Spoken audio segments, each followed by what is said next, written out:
Well, today's going to be a very powerful show, especially because I respect so many of you. You're a smart audience. You've been with me through the Trump era. I was accurate since 2016. We've been carrying us through this thing prophetically. As Kim Clement introduced me to the prophetic, I've been watching like a hawk the developments of things. And now today we're going to talk about the dismantling of the propaganda machine, Trump's massive task.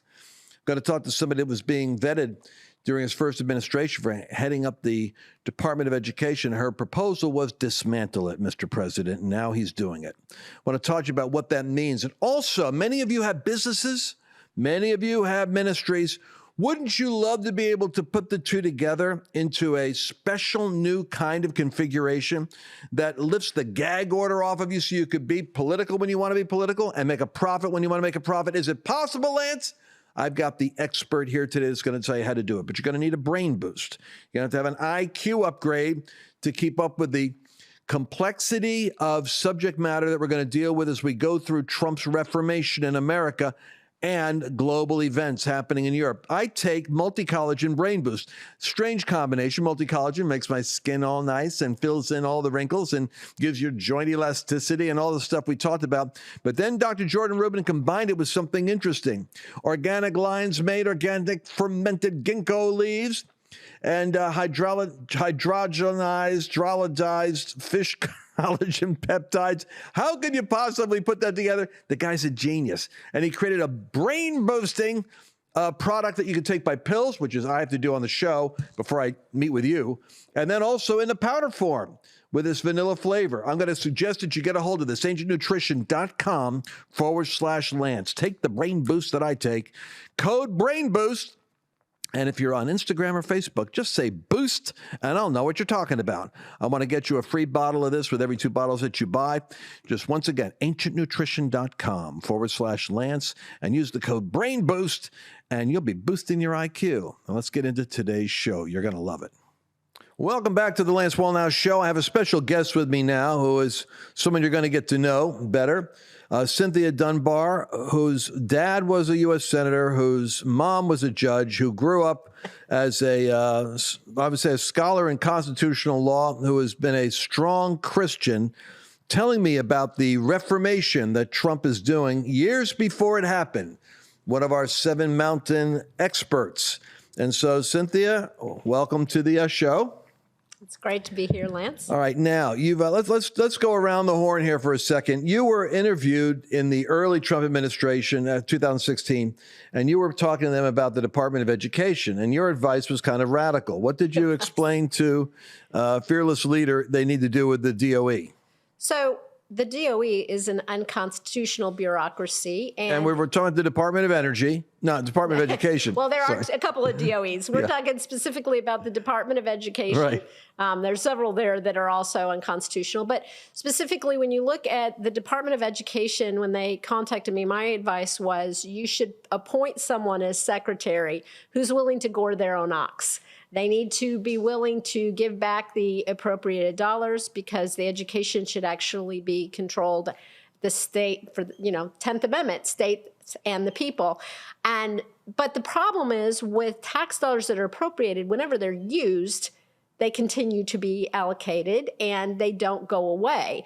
And so only by having someone willing to go in, dismantle the DOE under their watch, actually give back the appropriated dollars and shrink it to where there's nothing left when you get to a next administration. It's much harder for them to simply revamp it and put in all of their executive orders controlling children and all of those things when there's nothing left to fund. So now, did the Chevron case, which was the case that Gorsuch was looking for, that would basically challenge the constitutional nature of these 3-letter agencies? So what's happened is unelected bureaucrats have created 3-letter agencies with their own courts, their own laws, their own enforcement, even people walking around with guns, like the Department of Energy and such. The reality is these unelected people will outlast any administration. So they can almost put up with the surface change of a president coming in or going out. Yes. It's like Trump fired 8,000 government employees that were useless bureaucrats, and Biden rehired them and paid them for the time that they had off from Trump. So it's kind of crazy how this works. But it's possible to dismantle the Department of Education and begin to give that power back to the states, actually. Isn't that where it should be going? That is where it should be going. I mean, when you talk about the Constitution, you have to understand it's a document of enumerated powers. And what that means very simply is those powers that were not expressly given to the federal government were intended by the 10th Amendment to be reserved to the states and the people. So when you have these bureaucratic branches, which are an amalgamation of, like you said, legislative power, executive power, judicial power, they're unelected officials. That is the very definition of tyranny, according to Montesquieu. So you have all of this expansive government, and Trump's talking about draining the swamp, trying to do this. But like you said, how do you do that if they can just continue to skate through one administration and then they just build it back up once you get in? So you all understand something. This is the reason why Donald Trump is putting leadership at the helm of these agencies that are carrying a blowtorch. And this is perceived as dismantling democracy by the left. But really, when you hear democracy used by the left, they mean oligarchy. It's their infrastructure of power that they've accumulated with $35 trillion worth of debt that is on your shoulders, destroying your future. And so what Trump has to do is he has to get these people in, whether it's Department of Defense with the woke curriculum and the top layer of inefficiency you've got there. In every area, the intelligence community. I mean, this is a massive spiritual deliverance. It's like a deliverance. And we have not seen yet Act 2. Act 1 is, Jesus cleansing the temple. Act 2 is they're all coming together to conspire to take him out and destroy him. I mean, it's almost like a biblical parallel here. So what you are talking about is what is necessary to happen. Now, just let's touch on what you taught me before about curriculum. If there's such a thing as a gate of extraordinary influence and leverage, it's the teaching curriculum, not just what the Department of Education is doing, but it's the curriculum distribution. So talk about that for a second. So what you have is you have these major corporations, the Pearson, the Houghton Mifflins, the McGraw-Hill, these big businesses that are there for profit, but they're also not only making textbook manufacturers, textbook publishers and manufacturers. And so they're getting more and more control in the sense that right now we're moving into the era of everything being online and virtual schools. And a lot of people are afraid of this because they're like, oh, well, the control is going to go outside of the government. But what the beauty is that gives competition. So if you actually have good people stepping into this niche that are creating good content to compete, then now all of a sudden you're able to expose what's been done in indoctrination through these companies for decades now. And I saw this when I was on the Texas State Board of Ed. I mean, you saw a lot of companies coming in and controlling the content in the back end, going beyond the state's standards. So there's always going to be this type of control. And now you're going to have these virtual schools, virtual programs. But what we need to be doing is stepping into that niche, providing alternatives that actually truly teach things like democracy was not what the founders wanted to give us. They wanted to give us a republic. So when people are afraid, oh, they're going to destroy our democracy, I mean, the response should be, well, in light of the fact that we're a constitutional republic and democracy is mob rule, and Benjamin Franklin is credited with saying this beautiful metaphor that democracy is two wolves and a lamb voting on what to have for lunch. So I don't think we want that kind of control of mob rule of what government is. We want the rule of law and our principles tied to our Constitution. So free market, like what I teach is that when a reformation happens, a sphere that will not change ends up opening up competition with a competing sphere. So you go like to the Martin Luther with the Catholic Church. The Catholic Church wouldn't reform, and so a competing sphere came up called the Protestant movement. Right. What I see happening here is that we need to have free capitalism provides a solution. Absolutely. If we have competing textbook curriculum influencers, yes, and probably even McGraw-Hill and Mifflin, these places they're just in the dollar anyways. Right. So they've got their ideologues that are loading in curriculum, but really there has to be a change of content Yes. Basically, I'm not even sure the companies need competition if they don't change, right? Well, we know that when you don't have competition, that's a monopoly, that's antitrust violations, and we know that doesn't work in any industry, Lance, but we do it with our most valuable asset, the minds of our children. I mean, it makes no sense at all. We have to have competition, and we have to open it up to the free market. And I think right now, people are really more aware and awake to everything that's been happening through education with CRT and DEI and SOGI and every other thing. And so we want real content that's going to actually educate the next generation. And I think that there's definitely, it's supply and demand. So now is the time to actually move the market. Now is the time. I don't hear enough people talking about it. That's why I wanted to get you on the show. And I wanted to say, who's doing that? I need to get in touch with the people that are willing to show up in that arena, because these are the gates of influence that we frequently miss. Yes. But it's the layers of overlapping self-interest that guard these territories, because it's where the money flows. Right. It's where power flows. Right. All right, let's take a look at the business mountain. What do you see happening in there? Donald Trump is saying, I want to have more freedom of speech. When he talks about repealing the Johnson Amendment, I don't even think Christians or churches are that happy about it, because now they have to talk. They'd rather hide behind it and not be political. That's what I've found. No, it's absolutely true. And they have made pursuing their tax exempt status as the golden carrot, instead of actually being, like we talked about, render to Caesar that which is Caesar's, but unto God that which is God's. We have to be stepping into that area where we are speaking to the culture, the truths that transform and, make America godly again. So I do think that what needs to transpire is what we already see happening, but there needs to be this mindset of not being either in just solely the profit realm or in the nonprofit but missional realm.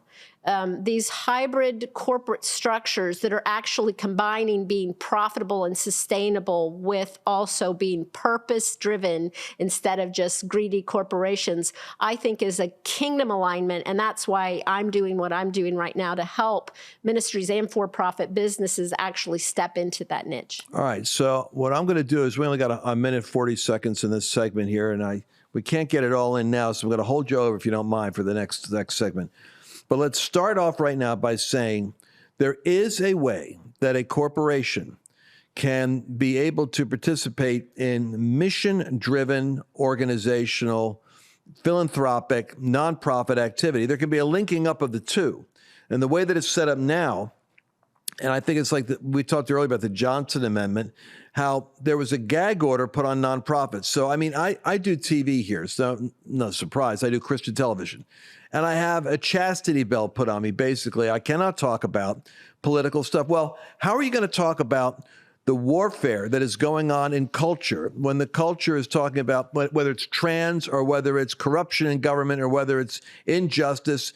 In other words, it's kind of hard to constantly try to make this word relevant, which it is, to what's happening around you when you can't talk about what's happening around you. And it almost creates an artificial disconnect where you go to a Christian TV show and it's Bible teaching. Well, Christians are fine with that, but we're not actually crossing over to saying we've got something to say. This book has something to say about what's happening in nations right now.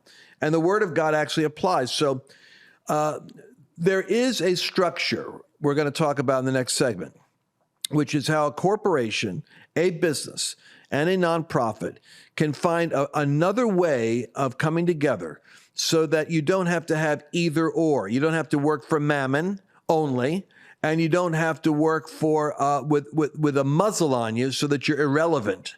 You can actually link the two. We're going to talk about this B Corp concept when we come right back with Cynthia Dunbar.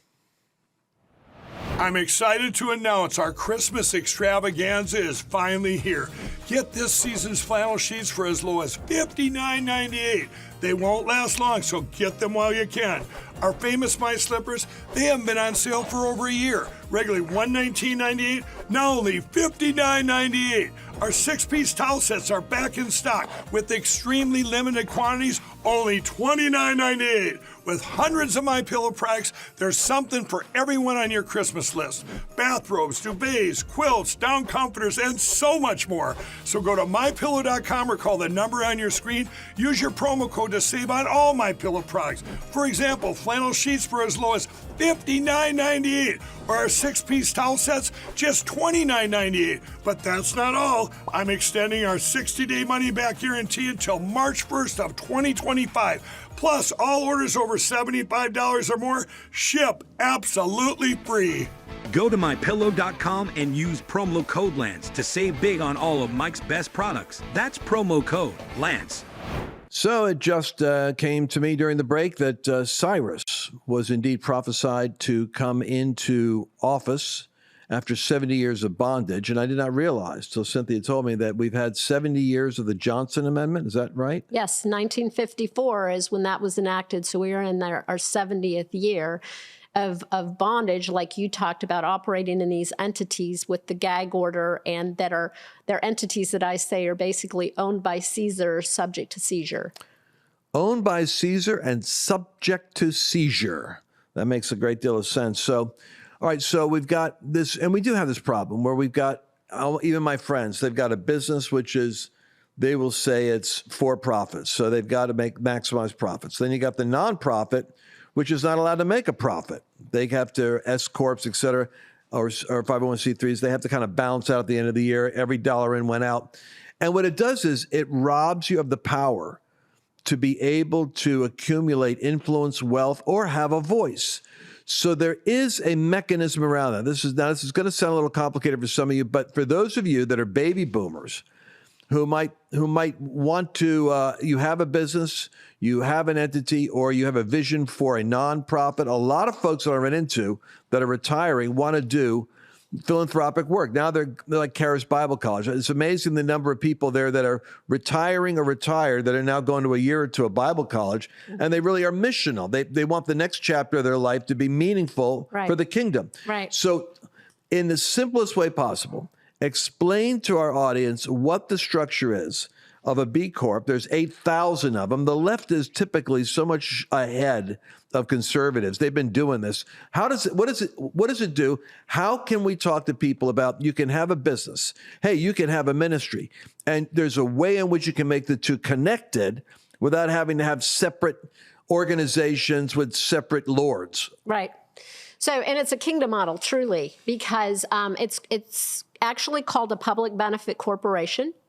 And it's a for-profit corporation that is not structured to solely maximize profits, like we talked about Mammon, but it's going to be profitable, so it's going to be sustainable, it's going to be able to build up wealth, it's able to be transferred, all of these things which are kingdom. You're going to have your freedom to speak out, because Citizens United, a Supreme Court case, said that these corporations actually have First Amendment free speech rights, but you're basically a blend of profit and purpose. So everything you do can be missionally related to benefit a purpose. Meanwhile, you have the ability to be profitable, to be sustainable. You don't have to be worried about unrelated business income jeopardizing your 501c3. So it really is the kingdom model. It's the model of the parable of the talents of, when God gave the one, the five, two, they all understood that in the kingdom, the master enables us to reap where we haven't even sown. What was the problem with the one steward was he took the wealth that the master gave him. Where did he put it? In ground that could not be profitable. So your nonprofits should just be functioning for your projects, but they should not have their appreciable wealth in there. You want them in an entity that and this answers a question which a lot of the funders that I work with, they caught in a catch-22 and they try to avoid it, where the orphanage starts. And then every year they are required to figure out how to fund the orphanage. What they really want is for the orphanage to figure out how to train the orphans so that they could be employable, and how to maybe put them into some kind of industrial capacity where they're able to generate some cash flow to fund the nonprofit. So this basically Yeah. this is what you're talking about. Yes, because this is, you should not, the government has literally put a lid on nonprofits, not only in their ability to speak out and to be cultural influences, or in many areas that they need to be speaking out where they feel silenced, but also limited to them to where they cannot be sustainable. And so if you can't be sustainable, that makes them just like, Oliver Twist with their handout saying, please, sir, can I have some more? I mean, they're begging year to year to year because they're not sustainable.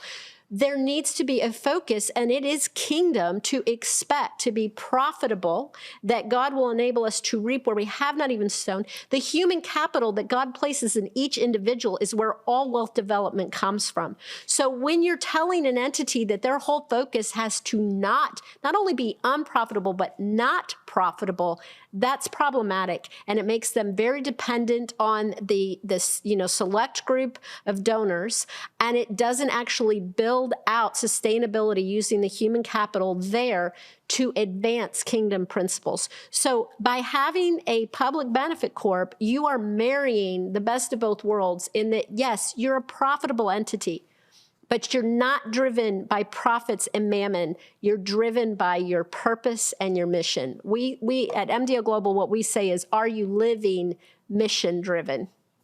So you're telling me that you start off with the calling from God, and your mission is this, and then you figure out, well, I need the business over here to be able to help fund me so I could do the mission. But there's a way you could structure this with baby boomers living in what we've always heard, if you're in a prophetic community with Kim Clement and me, the transfer of wealth. We talked about the baby boomers are going to be the largest generation of transferable wealth.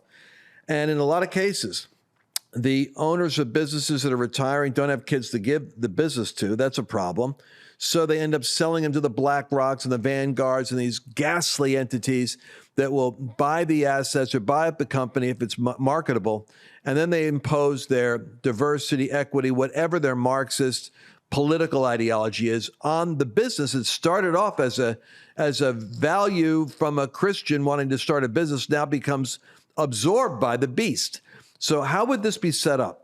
So, I mean, there's a lot of structure that goes into play, that not only structuring the public benefit corp that's certified as a mission-driven organization, and with that includes the bylaws that I've copyrighted that have embedded Supreme Court dicta to proactively protect First Amendment rights, religious liberties, freedom of speech, even in employment issues.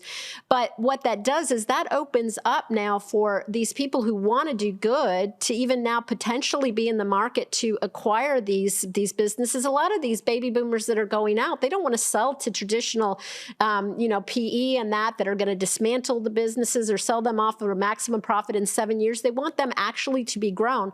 So if you create this marketplace of mission-driven organizations that have a mission and a purpose, and now they're in the market to acquire these businesses, they can either have their own model for a business, like entrepreneurs or startup. Even if they already have their business, they can convert from a C Corp or an LLC to a PBC. So it just depends. And when they do that, what is the advantage? There's multiple advantages. One, if they're thinking they're going public, that it provides protections from them from being sued by their shareholders, because if you're a C Corp, you actually have to maximize profits at all costs. So it subjects you to being sued if you're not doing that and you're trying to do something that's mission driven instead.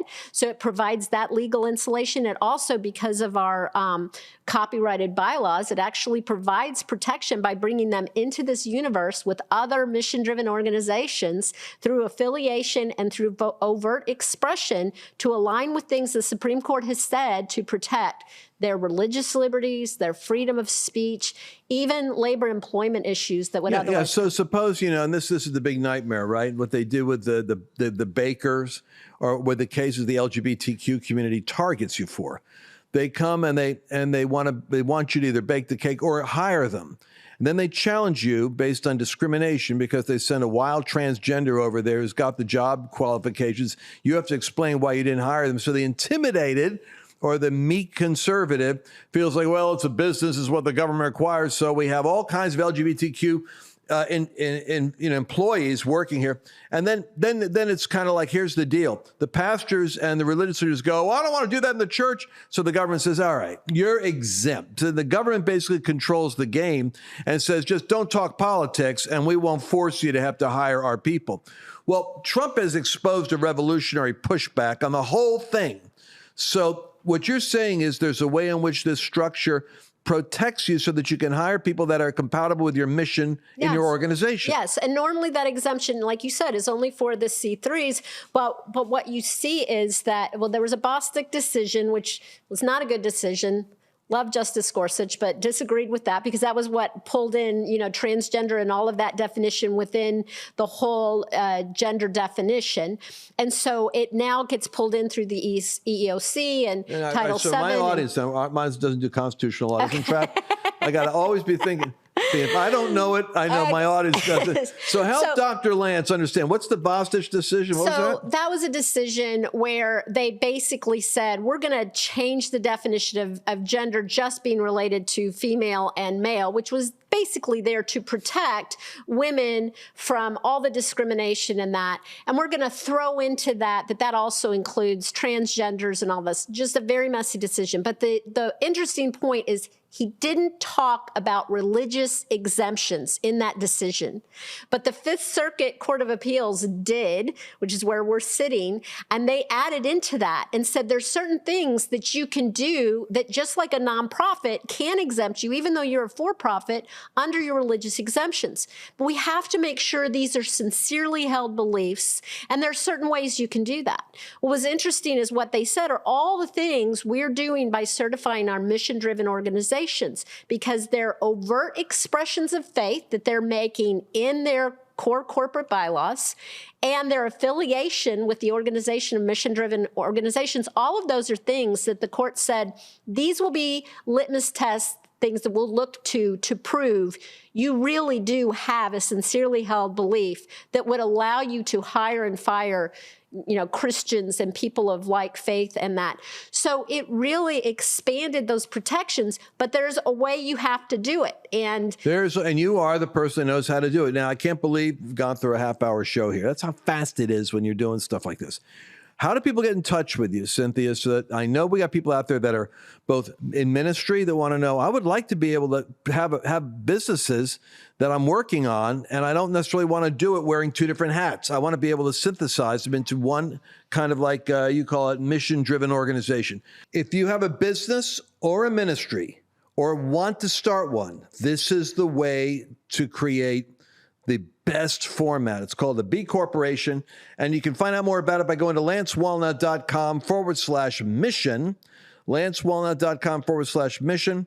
And Cynthia, you'll be able to walk them through and talk to them about what they need to do. Yes, we will hold their hand the whole entire way. We make it very easy and painless, and they will walk away knowing they're living their life mission-driven. Living their life mission. No longer do you have to say, well, I got this corporation for this, but I take money out and I support this over here. It can be aligned. Nothing like alignment to make things flow. Thank you very much, Cynthia. We're going to have you back again, and we'll go over to the whiteboard there and diagram it out. And in the meantime, remember this, lancewallnau.com/mission, and that's Cynthia Dunbar. Thank you very much. Thank you, Lance.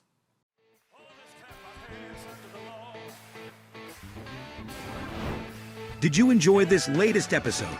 Please remember to share it with your friends, because the more knowledge you have, the better equipped you are to navigate the world.